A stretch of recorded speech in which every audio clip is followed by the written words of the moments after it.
the Holtz's Heroes reunion brunch is happening right now at the Embassy Suites in South Bend. It's literally just wrapping up. Lou Holtz just finished speaking on stage. The legend, of course, and several former Irish players and coaches all coming together this weekend to help raise money for Holtz's Foundation and, of course, to cheer on the Irish. Well, I had the chance to talk with Lou one-on-one about today's game, the rivalry with Purdue, and what Notre Dame means to him, and a special opportunity that I will cherish for the rest of my life. Well, it's always been special because let's remember this. I was taught by the sisters of Notre Dame at St. Aloysius Grade School, and we prayed for the team every Friday. But then my uncles, my grandpa, all of them followed Notre Dame. And so it just had a magical place. It just a special, and once you came on campus, you just fell in love with it.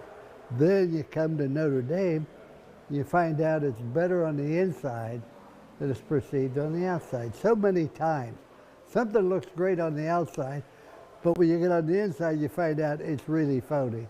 That's not the case with Notre Dame. Their attitude is constant improvement. Notre Dame doesn't ever talk about what they did well. They talk about what they can do better. In addition to that, my wife had 3 children. We had 3 children graduate from Notre Dame. And one of the reasons I was a little bit late, I visited my wife's grave. She's buried on campus.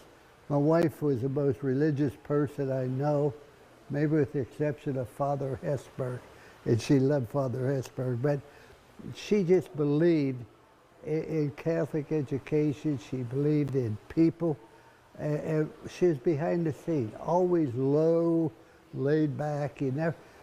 And if she saw the recognition she's going to get in a couple of months, she would be embarrassed by that, because that's not her. And we could have done it if she wasn't in the grave, but it's been 18 months now, and I miss her badly. How are you doing that? Who do you have that's there to support you and help you get through? Myself. My children don't live around me. I live by myself. But my family has always been the most important thing, and we stay in touch. We encourage one another. I have 2 granddaughters. One's a senior, one's a sophomore here at Notre Dame, and I hope to meet up with them a little bit later this evening. Looking at this Notre Dame team, it has, while Notre Dame is 2-0, it's not exactly the performance I think fans were expecting. What are your impressions of the Irish right now as they head into Purdue? Well, I think they're a very talented football team. I think they have great running back. Cone has played well at quarterback, excellent receivers, tight end, and defensively they struggled. But I wouldn't be at all concerned. I think that I've coached long enough to know that early in the year you can't really evaluate a team. They're going to look back and say, boy, it's great we got by those 2 games. But now their offensive line will come together, and I'm not worried about the defense. He's a great defensive coach, was at Cincinnati. For years, Notre Dame ran a 4-2-5. He's come in basically with a 3-3-5. And linebackers don't always know exactly where to fit. It takes some time, it takes some experience.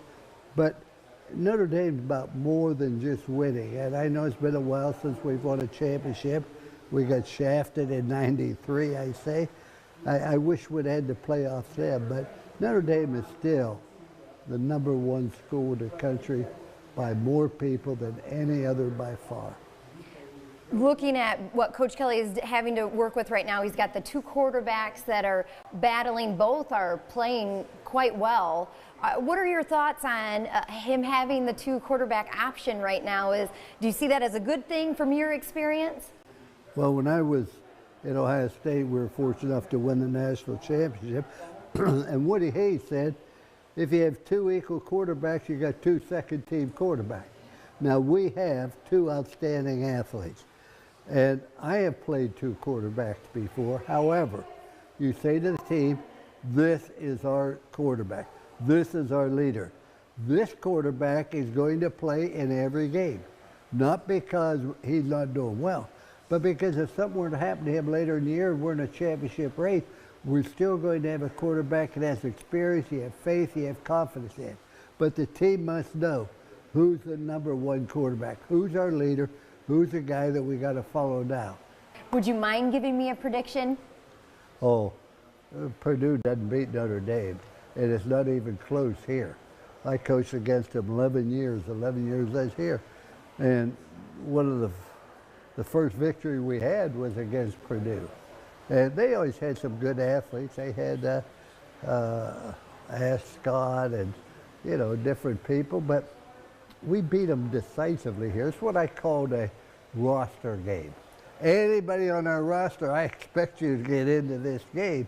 Now, when we went to West Lafayette, we won every time, but we fought for our lives there. They're a different team in West Lafayette than they are here in South Bend. So Notre Dame gets it done? Oh, Notre Dame gets it done. At halftime, the coaches were eating hot dogs and drinking Cokes and telling jokes, getting ready for the second half. Lou Holtz is an absolute gem at 84 years old. These types of opportunities will not come around very often, so I appreciate it so much. I was told I would get exactly 10 minutes, not a second more, for this interview, but we ended up just chatting for more than a half hour, just talking, Lou asking me as many questions as I asked him. Just incredible. We will have much more from my interview with Coach Holtz throughout the season on ABC 57 Kickoff, including whether or not his style of coaching would be successful with this generation of players. Something I actually talked with a legendary Notre Dame football coach, Lou Holtz, about when we've seen this shift in college athletes. What was once considered just the way it's always been does not always work with today's players. I asked Lou if he feels he would still have success coaching today's generation of players. I think I'd be a better coach today than I've ever been. In his 35 years as a head coach, Lou Holtz amassed 249 career wins, including the 1988 national championship at Notre Dame. But the landscape of college football has changed over the course of the past 17 years since he retired in 2004. Today, the younger people, the millennials, are different. Everybody got a trophy. There are no losers. Everybody's valedictorian now. Everybody's homecoming queen. But what you have to understand about millennials today is they want you to lower the standards so that they can feel success. And that's the wrong thing to do. What you say to a millennial is important. But what you say to them is not near as important as your tone of voice.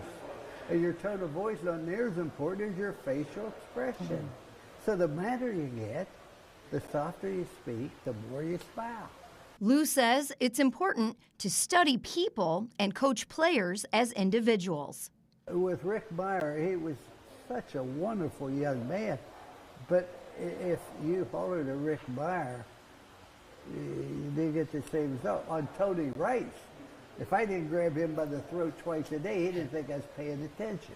So here's two great quarterbacks, two great young men, two beautiful people. But you had to handle them a little bit different because of their background and the way they were raised.